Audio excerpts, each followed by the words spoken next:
Assalamualaikum warahmatullahi wabarakatuh.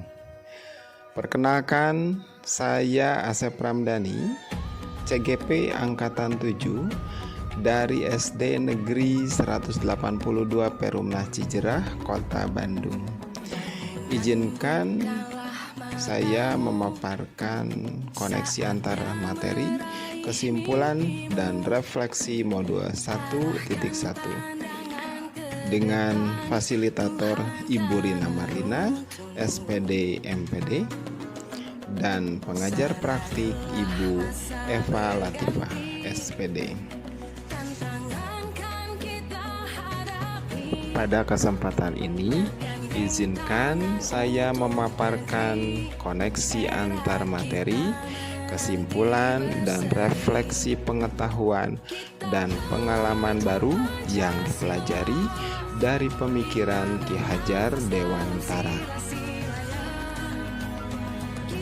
Saya merefleksi diri melalui 3 pertanyaan.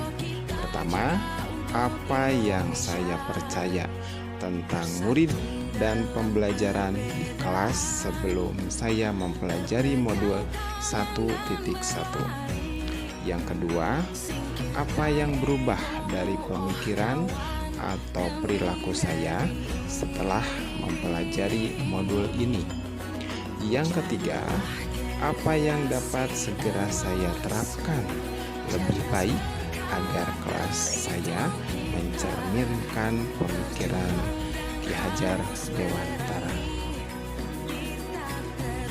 Sebelum saya mempelajari modul 1.1, saya meyakini menuntaskan target kurikulum adalah salah satu kewajiban yang saya harus tempuh dalam proses pembelajaran.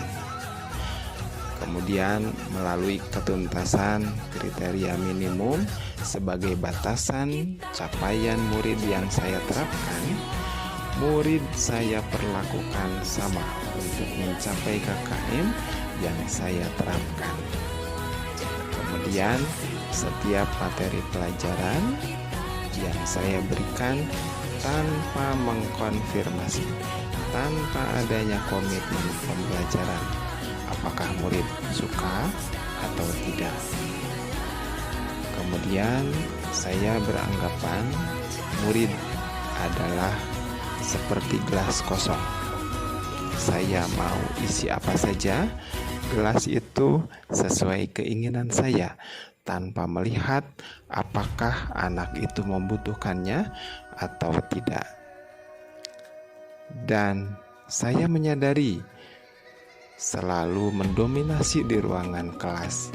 Proses pembelajaran sering berpusat pada guru.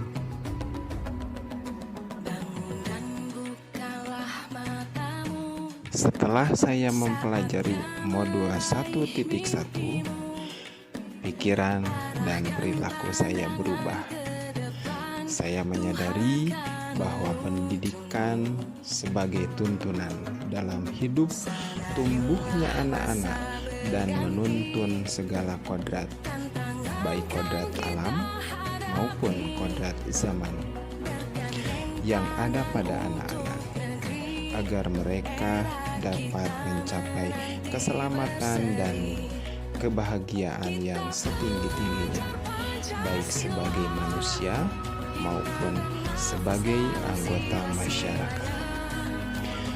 Bahwa anak-anak yang dilahirkan itu diumpamakan sehelai kertas yang sudah ditulisi penuh, tetapi semua tulisan-tulisan itu suram.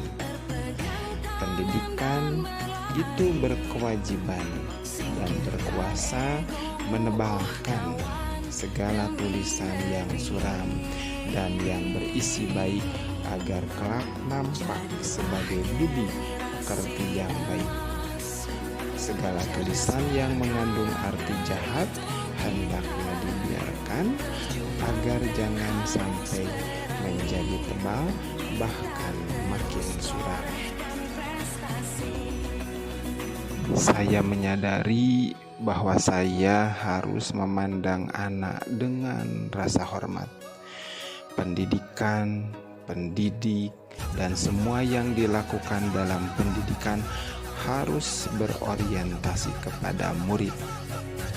Saya sadar harus mendekati murid tidak untuk meminta suatu hak, melakukan pendidikan yang seimbang, tumbuh kembang anak secara holistik agar menghadirkan insan-insan yang penuh kebijaksanaan. Bagaimana agar kelas saya mencerminkan pemikiran Ki Hajar Dewantara? Pertama, mengenal karakteristik murid melalui asesmen diagnostik, baik secara lisan maupun secara tulisan, agar saya dapat memberikan pelayanan dalam proses pembelajaran sesuai dengan kebutuhan dan minat belajar murid. Yang kedua, membuat kesepakatan kelas agar tujuan pembelajaran tercapai sesuai dengan kesepakatan yang dibuat oleh murid. 3. Merancang modul pembelajaran yang berpihak kepada murid sesuai dengan bakat dan minat dengan memperhatikan kodrat alam, kodrat zaman, dan budaya lokal. Juga menciptakan suasana kelas yang nyaman dan menyenangkan. Kemudian mengawali proses pembelajaran yang menyenangkan dengan permainan. Selanjutnya, senantiasa mengembangkan potensi, menuntun, membimbing, memfasilitasi murid dalam proses pembelajaran. Memberikan suri tauladan, selalu memberi motivasi, sekaligus menjadi sahabat bagi murid. Yang terakhir, melaksanakan refleksi bersama-sama setiap akhir pembelajaran.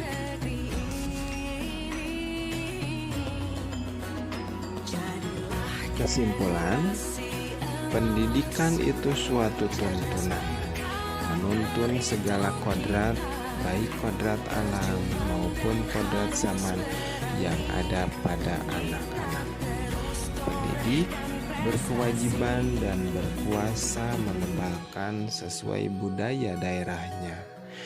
Pendidik senantiasa menerapkan konsep trilogi pendidikan Ki Hajar Dewantara, yaitu Ing Ngarso Sung Tulodo di depan menjadi teladan, Ing Madya Mangunkarsa di tengah membangun motivasi, Tutwuri Handayani di belakang memberi dorongan dengan tujuan murid memiliki budi pekerti dan dapat menyesuaikan dengan kodrat zaman di era teknologi ini.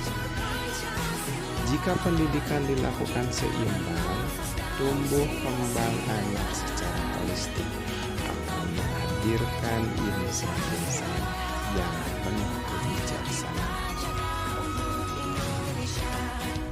Demikian koneksi antar materi, kesimpulan, dan refleksi modul 1.1. Terima kasih. Wassalamualaikum warahmatullahi wabarakatuh.